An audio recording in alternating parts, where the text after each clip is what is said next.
I went there too. I said, you did. What are the chances that two of us are here in Abuja? And then he shared some of his work. I'm going to let him come say that as modest as he is. So we left Abuja, exchanged cars. I'm leaving Nigeria. I'm at the airport, walking into the lounge. He's sitting at the lounge, we're catching the same flight back to the US. So we are 12 hours, we're talking the whole time, learning more about him. So I said, hey, look, we have a global conference coming up. I need you there to be a speaker.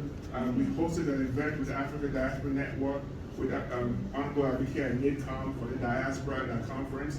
So he came, then he stays 90 miles away from me in Indianapolis. So look at all these things happening. So he comes to the conference, speaks at the conference. I'm like, wow. I said, Prof, you know, we're launching our foundation in Africa, but we have this brother foundation. I really would love for you to think about being on the board of our foundation because you bring so much knowledge.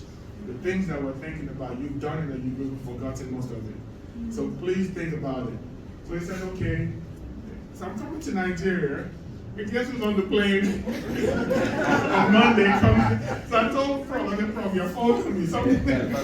So it's been divine, and I really appreciate him and his knowledge.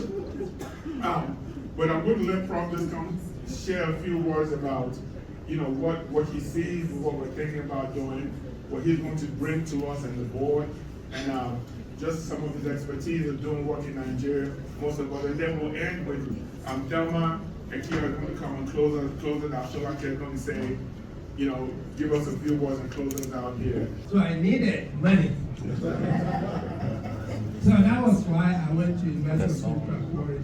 A small school, but I gained a lot from that school because it was small. We were talking about being noticeable in the small forest rather than the big forest. I used here because it was a small school. I got a lot of attention and I got a lot of care from the professors. So that really led to everything else that had happened to me in my career.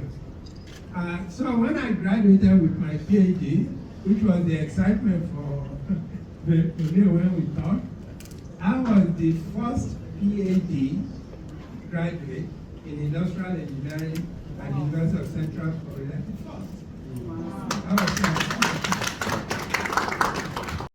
PhD in all of engineering at the University of Central Florida. And I was the third PhD in all of the University of Central Florida. So I'm the only one who has fourth, second, third. The university was only 15,000 students at that time. Now it's one of the largest universities in the US at 65,000 students. So you can say it means a lot to be first, second, third in that history.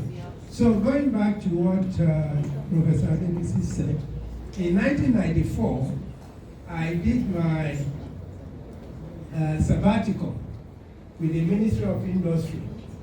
At that time, they did not have investment and all these other things.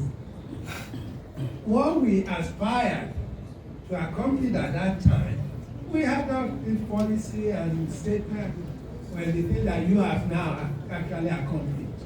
So it's something you should be proud of. Because sometimes we have visions and plans, but it takes the right person to come along to make it happen, which is what Emil was talking about, having the right talent around you. So I commend you for that. Now, what Emil has accomplished, which has gotten me so excited to be a part of this, is that I've been teaching innovation for decades. I have 3 books now on innovation. But now it's practicalizing innovation, looking at the power of innovation. The power of innovation means how can you use innovation to change the nation? And there are many ways you can do that. Primarily, you can change a nation or an organization 3 ways. You change the people, you change the process, or you change the tools that the people use. and the way of this facilitating all those things. Because I look around the room, I can see the future of the nation in terms of the youth. That is the latent talent that we have, that we are not actualized in the past. So you are helping us in that regard. In terms of process, we can do innovation by changing the way things are done, which again is what we're doing, the process of linking talent with where the needs are. And then with respect to tools, we often think of tools as implement, hardware. No, AI is the greatest tool that we have now. And Emil is realizing that by leveraging AI as a tool to change the people with the process to facilitate advancement of the nation. That is very unique. And that's why you have a big draw across everyone.